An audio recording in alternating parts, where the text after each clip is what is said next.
দিন দিন এত কুঁড়ে হয়ে যাচ্ছি, মানে কিছু বলার নেই, মানে মুখের ভাষা নেই কিছু বলার জন্য। অনেক জন্মদিনের জন্য মেজদিদের বাড়িতে ঘুরতে বেরিয়েছিলাম, তা সেখানে দেখলাম যে দিদিদের বাড়ির ঠিক পেছনে একটা মন্দির স্থাপিত হয়েছে।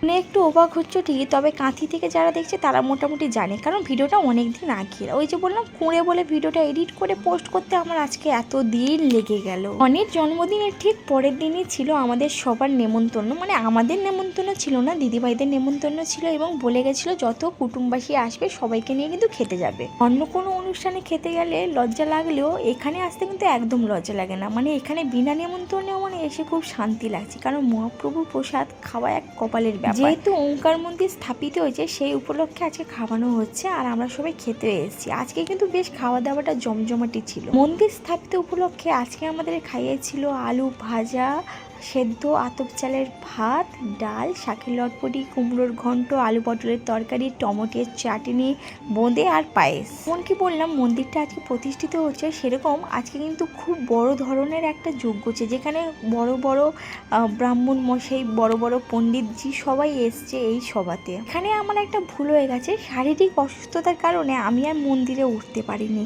তাই আর কি মুখ শুকনো করে বাড়ি চলে এলাম। আর এখানে আসার সময় একটু কাজ ছিল, তাই দিদির বাড়ি থেকে বাড়ি আসতে হলো, আর বাড়ি থেকে আবার দিদির বাড়ি যাওয়ার সময় ডাব আর ফুচকা নিয়ে গেলাম। এই বলো তো, ফুচকা একটু খেতে ইচ্ছিল, কারণ যা গরম পড়েছে একটু ফুচকা না খেলেই নয়। বাবু মশাই তো দেখে খুব আনন্দ হচ্ছে, কারণ আমি ডাব নিয়েছি, তবে ফুচকাটা দেখে একটু বেশি রেগেও যাচ্ছে, তাই ওনাকে বলছি যে ঠিক আছে এবারের জন্য একটু ক্ষমা করে দাও। হোক, ফুচকারে খেয়ে বিকেলের দিকে একটু বেরিয়েছিলাম, কারণ দিদিদের বাড়ির পেছনে বাড়ি হচ্ছে, মানে দিদির বাড়ি আরেকটা হচ্ছে, যেটা তো তোমরা দেখেছো সামনে একটা বাড়ি আছে, তবে আরেকটা হচ্ছে বলে আমি সেখানে একটু দেখতে এসেছিলাম ঘুরে ফিরে যে কেমন হচ্ছে বা কী ব্যাপার। একটু নাটক করতে বেশি ভালোবাসি, আমি এখানে সবাইকে বলছি এটা আমি করছি, আমার বাড়ি, ফেসবুকের ইনকাম বা ইউটিউব করে ইনকাম করে এই বাড়িটা করছি, তবে না, এটা হলো আমার মেজদিভাইয়ের বাড়ি, যেটা আমি এখন একটু নাটক করে সবাইকে বলছি যে এটা আমার বাড়ি, দেখুন দেখুন দেখুন, আমি ফেসবুকের টাকায় করে নিয়েছি, বা ইউটিউবের টাকায় বা ইনস্টাগ্রামের টাকায় আমি ঘর করে ফেলেছি, ওরকম একটা নখরা বা নাটকটা আমি দেখাচ্ছি এখানে স্টিল নাও।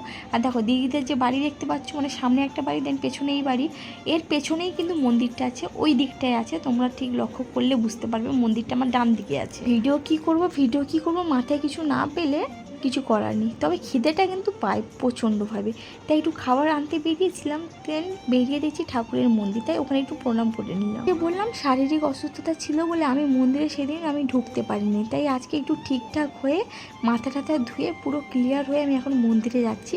ওই যে দেখতে পাচ্ছ ওঙ্কার মন্দির, কেমন লাগছে বলো মন্দিরটা? আচ্ছা তোমরা ভালো করে দেখতে পাও না, তো আমি ভালো করে দেখাচ্ছি। তার আগে আমি যজ্ঞ যে হয়েছিল সেখানে একটু সুন্দর করে এসে নমস্কার করে নিলাম। আর সবাই বলে নাকি যজ্ঞ ধোয়ার গায়ে লাগলে কিন্তু খুব ভালো, গায়ের যত পাপ নাকি সব ধুয়ে যায়, এরকম একটা নাকি কথাই আছে। সেদিনও এসেছিলাম কপাল খারাপ ছিল, আজকেও এসেছি কপাল খারাপ, আজকে মন্দিরে উঠতে পারলেও ঠাকুরের মুখ আর দর্শন করতে পারিনি।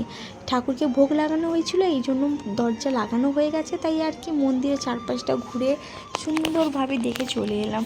আর মন্দিরটা এত সুন্দর হয়েছে কি বলবো তোমাদের, সত্যি খুব সুন্দর হয়েছে।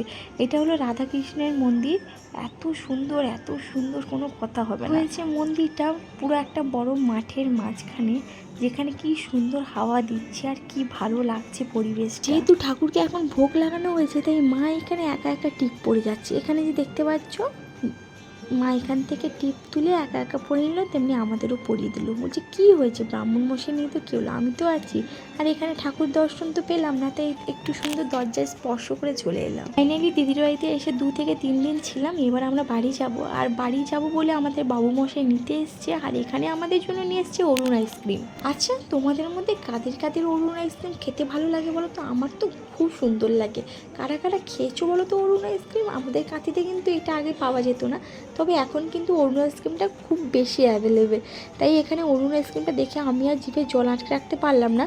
আর যেহেতু বাবুমশাই একটা বড় মানে প্যাকেটে নিয়ে এসছে, তাই এখান থেকে দিদিকে একটু ছোটো বাটিতে ওর জন্য দিয়ে দিলাম। আর এই আইসক্রিম তো সব থেকে বাজে, তাই কারণ খুব তাড়াতাড়ি গলে যায়। দিদির বাড়ি থেকে বাড়ি এসে দেখছি হঠাৎ সেই অন্য লেভেলের একটা ঝড় উঠেছে, সত্যি দেখে কিন্তু ভালো লাগছে, কারণ প্রচণ্ড মানে এক অন্য রকমের গরম পড়েছে, তাই বললাম ঠিক আছে এই গরমে একটু বৃষ্টি হলে মজা তো লাগে বটে, তাই একটু বৃষ্টিতে ভিজে নিলাম, কি সুন্দর লাগলো ভিজে। তাই এই বৃষ্টি ওয়েদারে ভীষণ পরিমাণে ধকল হয়েছে, তাই পুরো ঘুমিয়ে গেছি। সকালবেলা উঠে আমি আবার ভিডিওটা স্টার্ট করলাম, সরি তোমাদের মানে খুব কুড়ে গো, ভিডিওটা কালকে এন্ড করতে ভুলে গেছি। তা সকাল সকাল আজকে বাড়িতে কিন্তু মাংস হচ্ছে, কারণ কালকে দিদিদের বাড়ি থেকে ঘুরে এসেছি আর সঙ্গে দিদিরা আজকে আসবে, তাই বাড়িতে হয়েছে গরম গরম ফ্রাইড রাইস আর কষা মাংস। শুধু সত্যি কথা বলতে এটা শুধু কষা না, এটা কিন্তু ঝোল ঝোল। আর আমার না ফ্রাইড রাইসের সঙ্গে মাংস যা সেরা লাগে মানে তোমাদের কি বলবো।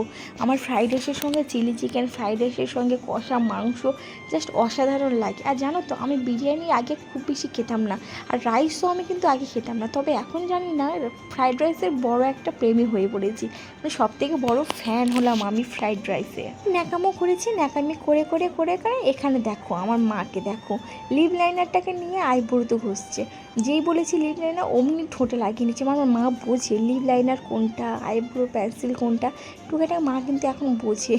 আর সত্যি মায়ের এইসব দৃশ্য দেখতে কিন্তু সত্যি খুব কিউট লাগে। ওটা দেখে আমি আর বাবা হাসাহাসি করছি, মানে একটু মজা নিই। এই মজা করতে করতে আমাদের বাবু মশাই চলে এসছে আমার জন্য একটা সুন্দর গিফট নিয়ে। আর ছেলেটা এত বজ্জাত, যখন এসছে আমি ওই রুমে ছিলাম, সেই সুযোগে সুন্দর একটা জামা নিয়ে এসে আমার ব্ল্যাঙ্কেটের তলায় রেখে দিয়েছে। মানে ভাবতে পারছো কী বদমাস এই ছেলেটা। এই দেখো পার্সেলটা, এবার পার্সেলের মধ্যে কী আছে সেটাই তোমাদের দেখাই। সুন্দর একটা শার্ট না, এটা টপ, তবে দারুণ খুব সুন্দর লেগেছে আমার। তা তোমাদের এই ড্রেসটা কেমন লাগছে বলো, লিঙ্ক চাইলে অতি অবশ্যই আমাকে কমেন্ট করো, আমি এই ড্রেসটার লিঙ্ক দিয়ে দেবো। সত্যি খুব সুন্দর, আমার তো খুব পছন্দ হয়েছে। তোমাদের কেমন লাগলো? আর হ্যাঁ, আজকের ভিডিওটা তোমাদের কেমন লাগলো সেটা কিন্তু বলতে ভুলো না। তো আজকের জন্য এইটুকুনি, টাটা বাই বাই। আর কারা কোথা থেকে এখন বর্তমানে আমার ভিডিওটা দেখছো তারা কিন্তু অতি অবশ্যই কমেন্ট করো। আর আমার ভিডিও তোমাদের কেমন লাগে, ভালো লাগলে লাইক কমেন্ট সাবস্ক্রাইব করে পাশে থাকা বেল আইকনে ক্লিক করে দিও।